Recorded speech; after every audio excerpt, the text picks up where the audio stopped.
Welcome, everybody. We're here tonight to talk about the epic Shasta event coming up. And let's introduce everybody. We have myself, of course, Rob Freeman, the organizer. We have Mark McNabb, who's been with me for the last 10 years, traveling around the world, videoing crazy things that we see in the sky and even around us. 21 countries, 10 years. Sure. A lot of cool high strangeness. A lot of it is on film. We have above Mark, we have Claudia, who is one of our trainers at the VWE, and she has her full Seeing the Room Mindsight open. Right next to Claudia, in my screen anyway, we have Dalia. And Dalia has been with us at VWE for quite a while now. From the was it the very first or the second seminar, Dalia? Second.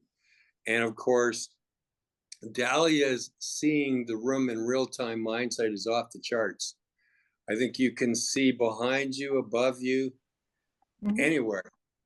And then Nikki, right below Dalia.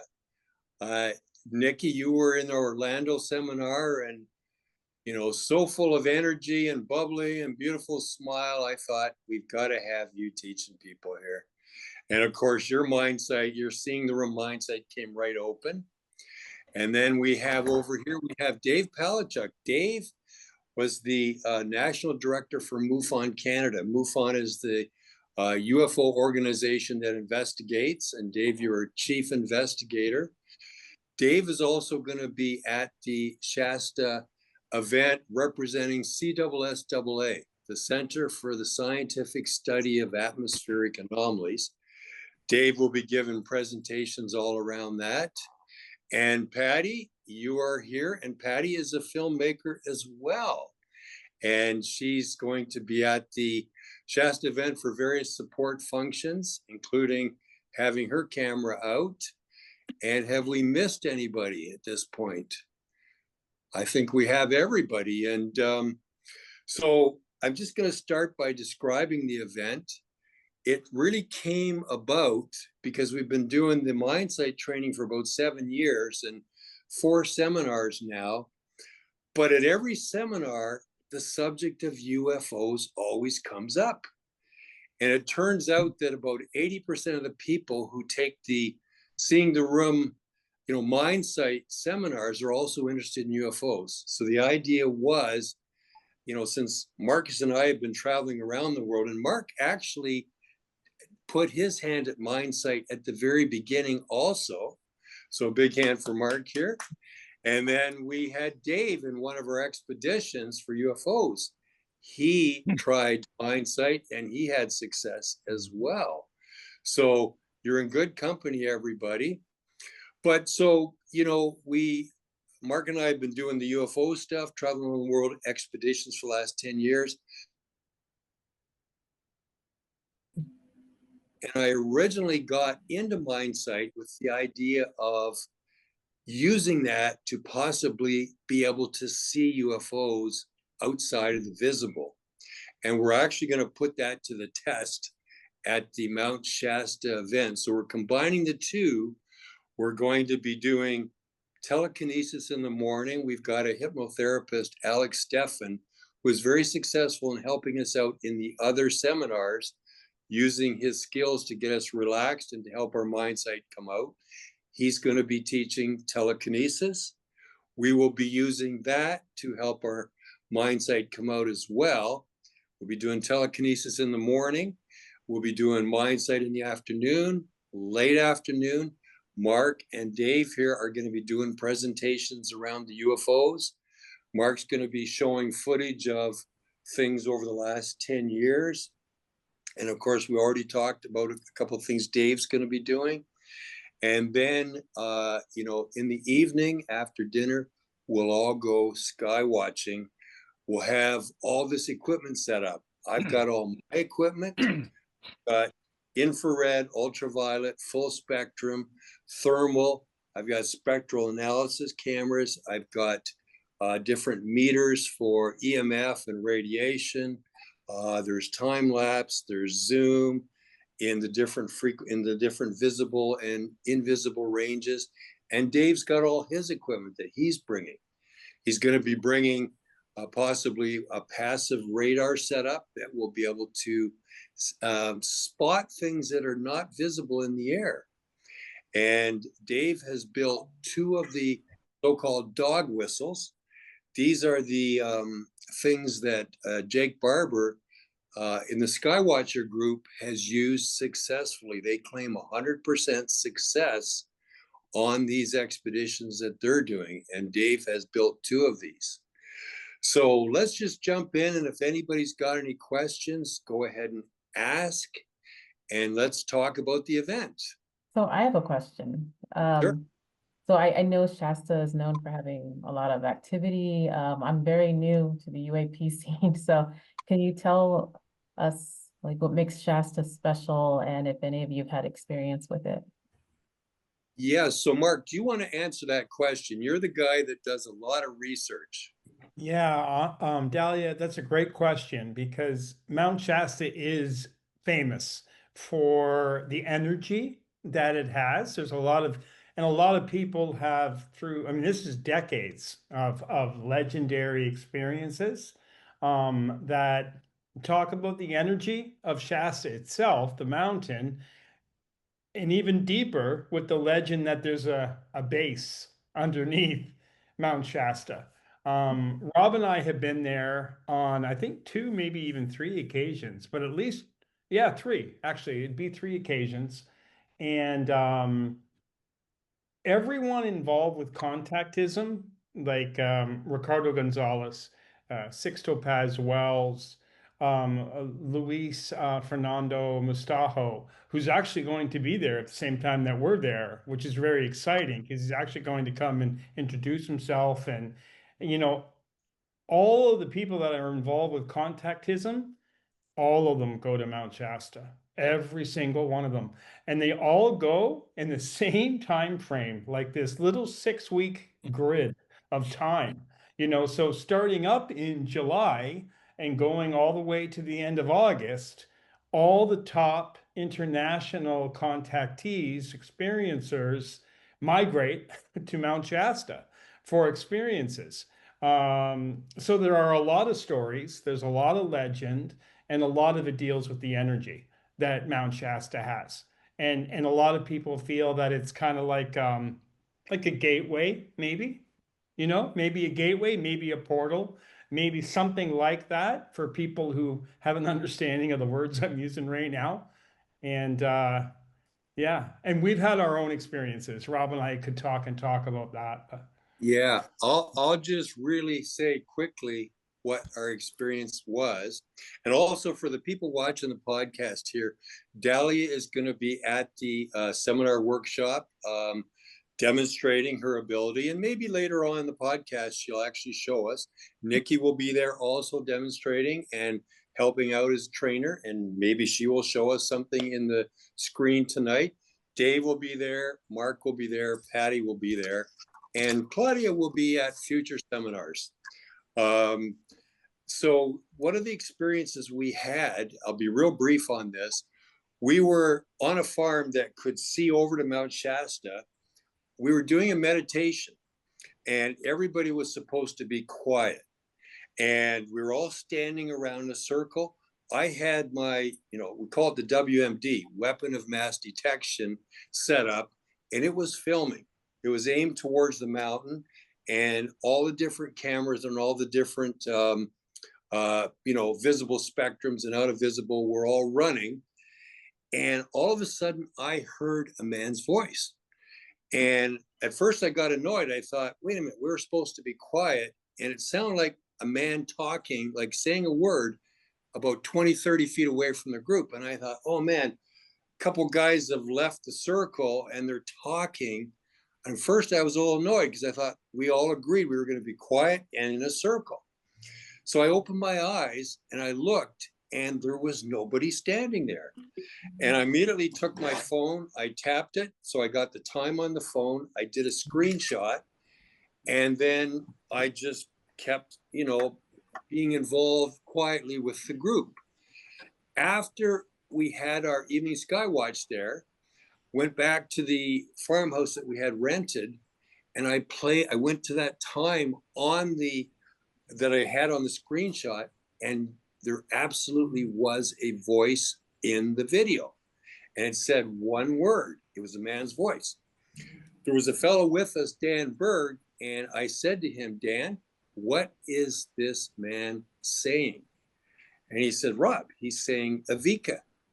And I said, Dan, do you know who Avika is? He said, no. And I said, Avika is the famous female ET of the male and female partners, Ann Terrell and Avika, who have been associated with Mount Shasta forever. And so we actually recorded the word, he said Avika, and it was recorded in all my video cameras. In the audio, it was recorded on every one. We've had a lot of other stuff happen in Shasta. People that we know and have known for a long time have had contact at Shasta with, I believe, Ann Terrell. Ann Terrell is a very tall ET being, very Nordic looking. We have only received messages from him. We haven't had physical contact with him. We received messages from him when we were in South America, didn't we, Mark? Well, it's an interesting thing that I'll just inject. A really short piece is Rob and I had spent 18 days with Ricardo Gonzalez, who's had a 25-year relationship with Ann Terrell and Avika, who have come to him on 7 occasions over the 25 years. One of those, epic experiences that he had was at Mount Shasta. And he had it with many people, including Paula Harris, who's a UFO photojournalist. So it was May of 2019 that we spent a lot of time with Ricardo, and 2.5 months later, and I'll go back, during that trip with him, we received a lot of different messages from Ann Terrell about us, about the work, about what he felt, about what we were doing. And then 2.5 months later, we were at Mount Shasta and the recording happened. So it was kind of a full circle moment. Yeah. Okay. Anybody else with any other questions about the event or anything around? Go ahead, Nikki. Yeah, I know we don't have Alex here with us, but he's going to be doing the telekinesis training. And I'm so excited about this because there's a lot of geologic anomaly there at Shasta. And I really think that's going to impact the telekinesis in a positive way. So, and I know that one of the things at his last training that he did at your seminar in London, we actually we got into teams and we moved the compasses and the elevation. We got elevation to change and compass points to change, through telekinesis. So I'm really excited to see what's going to happen at this training. Thanks, Nikki. And Dave, just talk a little bit about what you're going to be doing at Mount Shasta. So you've asked me to do a couple of presentations. The first one, of course, will be on my book that I co-authored with Chad Wanless. And I think you'll be excited to see that and all the participants. It's how we've figured out how the UAPs are moving. So I'm not going to reveal any more. I'm bringing copies of the book for everybody. Thanks, Rob. And the second thing I'm going to do, unless you change the order, is I will be doing some presentations. Now, for those who don't know what MUFON actually stands for, it stands for the Mutual UFO Network.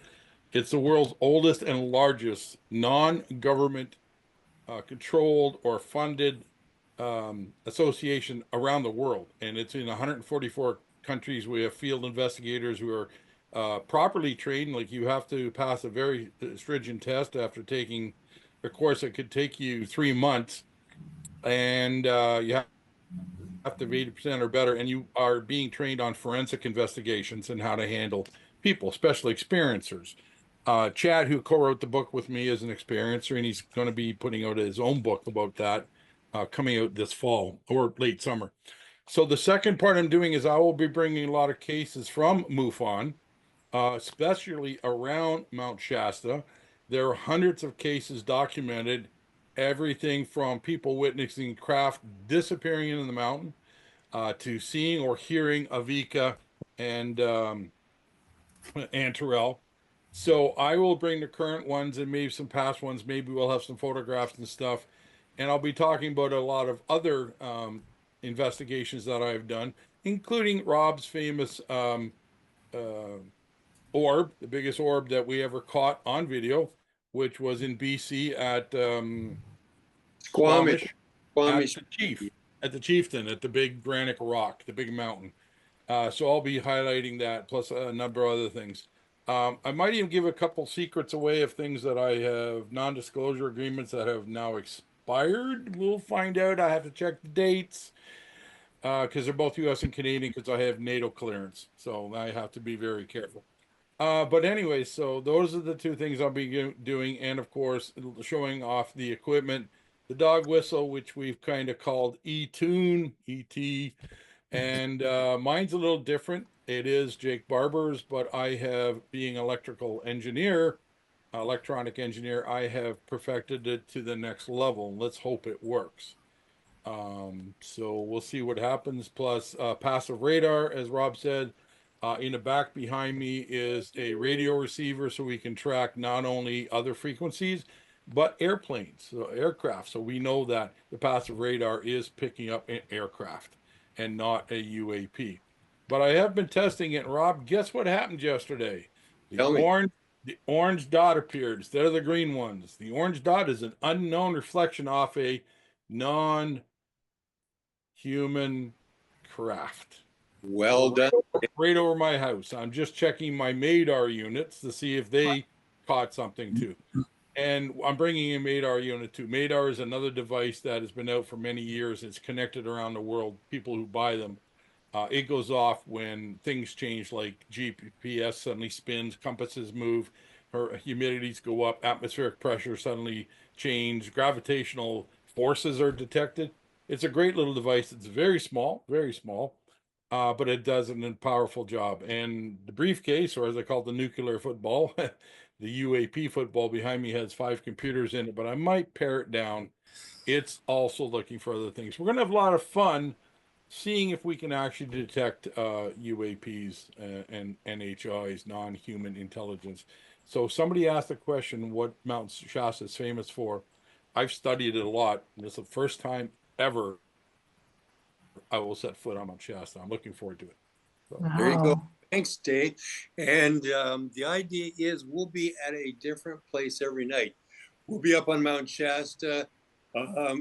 Mark, Dave, and myself, and some of the other folks that we know at Mount Shasta, we're just busy going over all the different places right now. But in general, in the past, when we go on these expeditions, we see how we actually feel that night. And we're probably correct about 80% of the time. For example, the Squamish orb, when we came right to that spot, we turned at each other, all 4 of us in the vehicle, and we said, this is where it's going to happen, right here. And, you know, at some point later on this evening, and sure enough, at 10:59 at that spot was when we saw that big, what was it? You calculated to be about a 6-foot orb, Dave? Yeah, 5 to 8 feet maximum, and it was going 35 kilometers an hour through the trees at treetop height. So it couldn't be the ISS, as somebody said, remember? Yep. And it also made, it was 2017, I think we did that. And was it? Something like that. It made the top, it was number 17 on the top 25 UAP sightings in the world. Yeah. So, you know, the idea is we go by our intuitive sense of where we feel we should be each night for the sky watch. And we're going to have a lot of intuitive folks at the seminar workshop. And for those that don't know, you know, the Mindsight, there's 2 levels to Mindsight. There's the intuitive level where you can sense, you can feel. Somebody holds color up, for example. You got your eyes closed or with a mask, you sense the color, you get a haze of color, you get a knowing, and we start into it at that level, and then we move into the seeing in the room in real time level, which, you know, Dalia can do, Claudia can do, I can do, Nikki can do. And in that level, you have little windows, we call them windows that come open. They can be like a little dot where you'll start seeing a color through it in real time. Those dots become bigger in little windows, like a pea size or an eraser, pencil eraser size window. And you look around and you can see detail through it. Over time, those windows get bigger. And so we're opening up our Mindsight. We're doing the telekinesis. Everybody can do it. And we're using those two abilities to connect and to be able to see things in the sky and to bring them in. So we're going to bring them in at an intuitive level and connect. And then Dave has the dog whistle. We're going to approach this from a scientific position as well. Now, Mark, can you talk a little bit about the filming? And everybody will have their choice. Yeah. If, you know, Mark's been doing documentaries for, well, 30 years or more. Yes. And can you talk a little bit about that? Folks will have their choice if they want to be potentially in any of these documentaries or not. Yeah, ultimately, always respectful to the participants. You know, if someone opts to not want to be a part of the what I consider to be the historical filming side of this sort of event, you know, this is the first. I look at all the windows open here with everybody that's going to be in attendance, and it's very exciting because it's like all the best are coming together to be at Mount Shasta for an epic event. But if any participant is not comfortable, that's no problem. It's all about respect, and we have complete respect for everyone who wants to attend to just experience and not be documented. So that being said, if they chose to not do that, that's okay. But from the filming side, to just kind of get excited about the filming side of it all, Rob and I made a choice early on to document every experience that we had. You know, it's unfiltered, it's authentic, it's not scripted, it's what we call factual documentary style. So it's you're living and breathing. You know, you're living and breathing the experience, and I'm filming it. Not like, okay, stop, you know, I want you to say this or that. It's just very organic, and just allow the moments to happen, and we film it, and it's filmed like a story, like a real-time in the moment story. And we've taken a lot of pride doing that, just being able to have you know, people that want to express themselves if they have an experience. You know, if they have the experience in the moment or they want to talk about it the next day, it's done discreetly, it's done respectfully, and we just talk to people, and we film that moment, and we take it from there. And then we put the story together. And I'm very excited about this because it's one of a kind. Like for me, it's extremely one of a kind. Rob and I have talked about this for a long time because Rob got involved with Mindsight probably more like 8 years ago. And he's built himself up to the point of having like what I call a PhD in both. He's got a PhD in being in the field as a ufologist. He's got a PhD 8 years later doing everything he's doing with Mindsight. So, and for me, my background is, hey, thank you so much. It's a treat to be able to film everybody having a great time and telling an inspiring story. Yes, thank you, Mark. And I'll also mention here too that Mark films very discreetly. And for example, when we're learning the Mindsight, we don't want people to be self-conscious. You know, I've already talked about it in the participant agreements, but it'll be very discreet, filmed with iPhones from time to time, as we do in all the seminars. And that's for positive feedback purposes. And, you know, some of that may appear in documentaries later, but again, only for people who are interested. If there's folks that do not want to appear on camera, we're totally respectful of that. When we're out on the Skywatch, Mark will have his bigger, I guess you might say, cinematic cameras filming. But again, he's not in anybody's face. He's just quietly in the background because we will be seeing special things in the sky. and it is important to document the real-time reactions of people and the interactions with people for future generations to see. This truly is a one-of-a-kind event that we've come up with, that we're putting together here, and it will be a real shame if it's not documented. And maybe at this, go ahead. I was going to say, as a journalist and publicist, I think this is a great story, and I'm so excited to be going with all of you. And Mark and you, Rob and Dave, are real explorers. You are the new world explorers of the sky, and I find it exciting. Well, thank you, Patty. And I will say, for those who don't know Patty, Patty is an award-winning movie producer. You've had a long career, Patty. Many years. Yeah, and Got she some writes laws- children. She Got writes some children's laws books too. changed.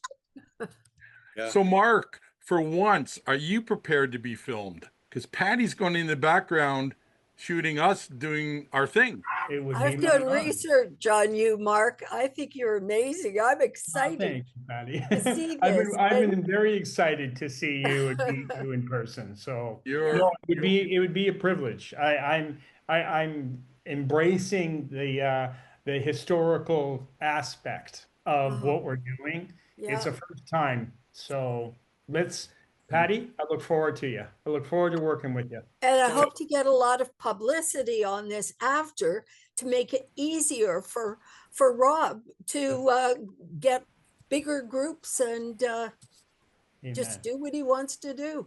And does so well. Absolutely. And, you know, we have so much fun doing this. And Nikki, I respect the fact that you can't stay on for too much longer.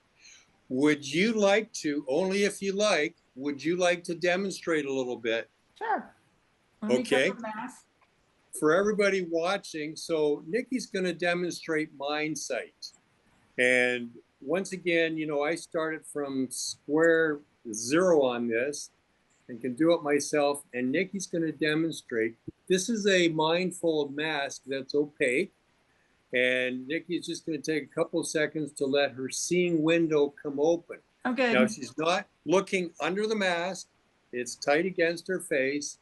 And let me get some colors out here. Nikki, I've got 3 colors. Blue, yellow, pink. Yellow, pink. Yeah, Blue, yellow, pink. Okay, what color have I got? Pink. Okay, Pink. what color? Yellow. Okay. Blue. Okay, now let's up the ante a little bit, you guys. I've got these symbols. There are 7 symbols: circle, square, triangle, open or closed, and a plus. So I'm just going to grab one randomly here. Just grab one, and what have we got here? Closed triangle. Okay. Oh, closed circle. Okay. Closed square. Okay. Open triangle. Okay. Open circle. Plus. Open square. There you go. So, and what color dice and how many numbers are on it? It's a 4 yellow dice. Okay.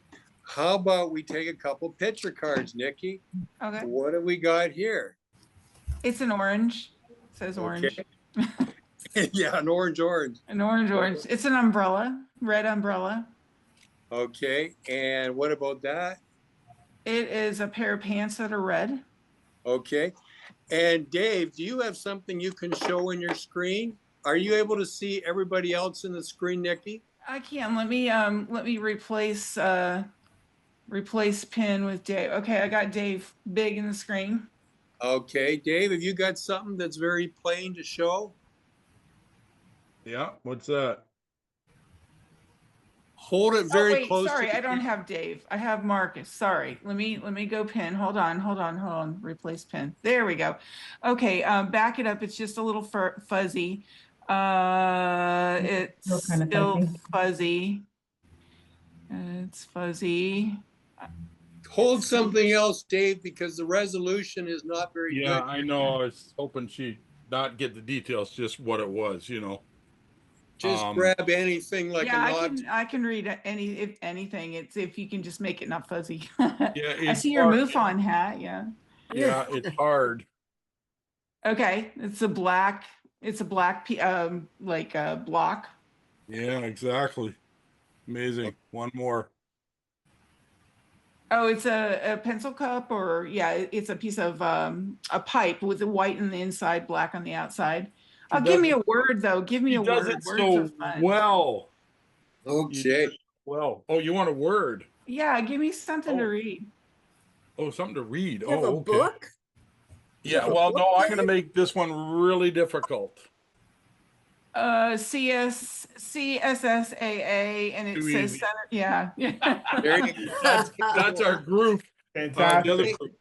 Well, Thank you, Nikki. I'm impressed, Nikki, by what I've heard you before. It's amazing. Thank you, Nikki. And It's we're so going much to have fun. Dalia in a minute, but if there's any more questions of what people who would be watching this might be interested in, just brainstorm a bit. I wanted to and get- ask another. So you mentioned earlier that the energy is special at Shasta. People have commented on it. So I'm curious what kind of description they've had for the energy. Did they say it was healing? Did they say it was makes you loopy? Or what kind of things did they Well, say? I can speak a little bit about some of the cases that came through my MUFON that I've read. A lot of people had feelings of heightened energy that literally vibrated their bodies and made them tingle, but it was an incredible good feeling they explained. So I'm going to try and find that case again, because I think that person wrote a beautiful article of it. I have to find it. So that was one of the energy fields. Throw something else there, Rob. I've heard a lot of things. Yeah, everything that we've been involved with is positive, Dalia. And gosh, we've had a few other experiences, but honestly, Mark and I document them, but we've had so many around the world, I can't even remember. Do you have any other information, Marcus, to share with Dalia? I'm trying to think. Whenever I think of Shasta, I think about Ricardo Gonzalez and his contactism with Antarel. I think about what we experienced. A lot of it, usually involves orbs. There's some kind of interactivity with orbs, whether they appear in the sky or if they appear in the forest, because there's a couple little forested areas. You probably know this, Dave. These orbs that kind of come out, and so I've read some reports where they're kind of playful. There's like a little bit of a playfulness to them, and some people have even claimed that what they're thinking, and this kind of ties into what we're doing. What they're thinking, they're using I don't want to say third eye, but they're using something, some kind of an intuitive ability to interact with them. So there is a level of interactivity. So that's exciting for VWE as well, right? Because there's that level of intuitiveness and a connection to energy as well. So I would say that's about as much as I know, Dalia. Sorry. And I would say I've heard many examples of healings that have happened on Mount Shasta. Yeah. Dave, you've probably gotten that in your MUFON reports as well. I'm going to bring those. I'm not going to discuss them today because I want to make that a nice presentation. But Mark touched on something, the telepathic connection that has happened. You're right. People that got close to the orbs on that area have basically directed the orb to move by just thinking it. So, wow, I wonder if this orb will move left, and it moves left relative to the person. So I'm going to try and find some of those cases. I mean, MUFON's been documenting cases for over 55 years now. That's how old this group is. And there's over 600 investigators around the world, but most of them are in the United States, and most of them are in California. So let's see what I can come up with, and hopefully that answer a lot of these questions. Before we go. And Dave, also, Dalia is quite involved with telepathic things. Dalia has a telepathic connection with her daughter. And also, Dalia, I believe that you were working with the folks that put the telepathy tapes together. Can you tell a little bit about that? Yeah, so my daughter is she's a very, very good telepath. She's a non-speaking autistic, although now she's capable of saying a lot. She's improved so much. But yeah, we're actually being studied under very rigorous lab conditions and for her telepathy, and she's blowing them away. She's blowing the scientists away. And she's able to demonstrate telepathy where I'm across the room and she spells out the word, and it's a random generated word. And so we're actually doing, right now we are committed to doing peer-reviewed stuff with Stanford, and hopefully by September they want to have all of the experiments done, and then they're gonna do the article, and they're super excited about it. So anyway, yeah, I have been, so when you mentioned the telepathy, it's like, oh, that's going to be really exciting. My daughter has actually said that she does communicate with these kind of beings. I didn't even know, I was never into that scene at all. I'm always about consciousness. I have an energy background and consciousness background, but I've never had a UAP background. But she says that they do communicate with us also, and that the ones that she communicates with are very benevolent, and they're trying to help us with our telepathy. And she mentioned that they communicate mostly through sound frequencies. So that's a little bit background on what my daughter says about it. Do you believe in long distance telepathy? Most definitely. Good. You and I have to talk, because I have a little thing I've had all my life. I know what's going on with my sister, who's 5 years older than me, and always have. And one day last year, I shot up in bed, 3 o'clock in the morning, and went, "Oh my God, somebody's ill." And the next morning, I called my sister, who's 12 hours away, and she was taken to the hospital that night. It's like, Wow. Yeah. just, There's and lots I of don't stories think like about it. that. Yeah, I don't think about it. Lots of stories like that. And, Yeah. I just want to tell the people that come to our event, we're, in our presentations around the UAP and that, there's going to be time for Q&A. So people will get to ask questions. People will get to tell stories. When we're out on the sky watches, it's a very super interactive event. And I would encourage anybody that has an interest in either Mindsight, Telekinesis, or UAPs to come to this event. It's really going to be a one-of-a-kind event. And I know we've got to wrap up this pretty soon. Dalia, would you like to demonstrate a little bit also? Sure. I'm going to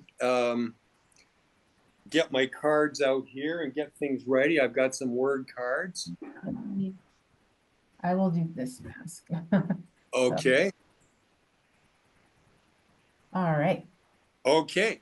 So I've got word cards here now. So here we go. So that's 3. 3. Okay. That is by, Okay. was, Okay. from, he, here. Okay. So that's pretty obvious. What about the picture cards? Let's try some of them. So that is a horse. What color is the saddle? Green. Okay. And that's a cat. What is that? Orange and white. Upside down carrot. Everything's upside down cake, and then yeah. Upside down cake. Yeah, that's a real thing, isn't it? Yeah, and then pink. And then that's a nest, a bird's nest. Okay. And what's that? That's an apple. Okay, so it's obvious you're seeing the room in real time. And let's see what else. What color is the dice and how many numbers are on it? That is a blue 5. Okay, I rest my case. So thank you, Dalia. Does anybody have any other questions that you think might be of interest to anybody watching the podcast?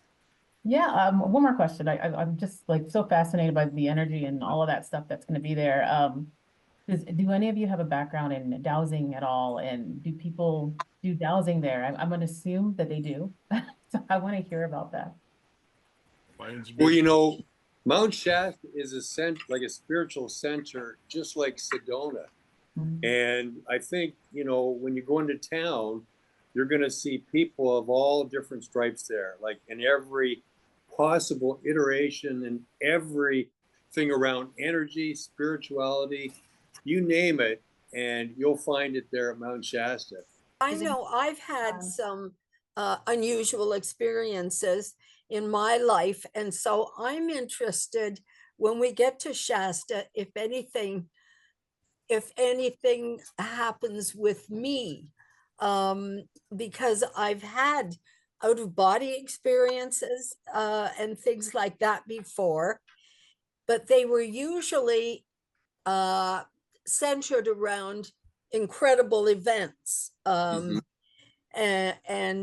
So this is going to be interesting to see if anybody here has something that's inside of them that comes out. Well, you're going to see a lot of very neat things. We call it cool high Yeah, I was strangeness. gonna say, And Rob. you know, a lot of people get involved with UFOs starting with lights in the sky, but you soon discover it's the things that happen right around you. And Yeah. when we first started out, we had all these things happening around us, but it's like, no, don't pay attention to that. Where's the lights in the sky? And then we realized that all these anomalous things that happen around you are all part of this phenomenon. I mean, Mark had a personal earthquake in his room In Peru. in Peru. Oh Yeah. And gosh. we were in a rented house, an Airbnb. We were on a sky watch, with Ricardo and Paula and all these folks, very famous folks.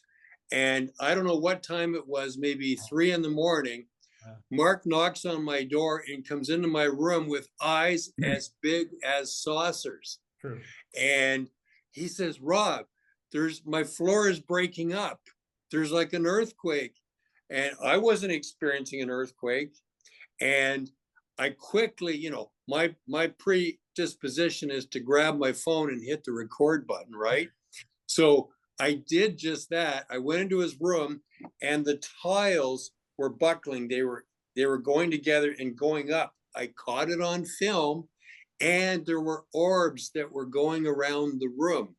I got it recorded. So, it only happened in his room. So, we have never experienced anything dangerous around this. It's always benevolent. It's always positive. We did have a mini earthquake, but Mark was just fine. And we call it just a cool high strangeness event. And we're going to be talking at the Shasta event about all the different kinds of things that can happen. And it's all good. It's all positive. It's not Hollywood, the kinds of, things you see in Hollywood movies. It's not like that at all. Everything we've experienced and everything we expect to experience at Shasta will be positive and benevolent and uplifting. Anybody else before we all sign off? Okay. Well, again, everybody, we're all going to be at Shasta. Claudia won't be able to be there, but we just welcome anybody that wants to come to Shasta. The website is visionwithouteyes.com. You'll see the Shasta event. Just click on where it says to register and sign up. And we look forward to working with you, to getting your Mindsight opening, to having your telekinesis working, and to sitting around under the stars in the evening and calling in ET craft and filming it. And we'll see you all in Mount Shasta.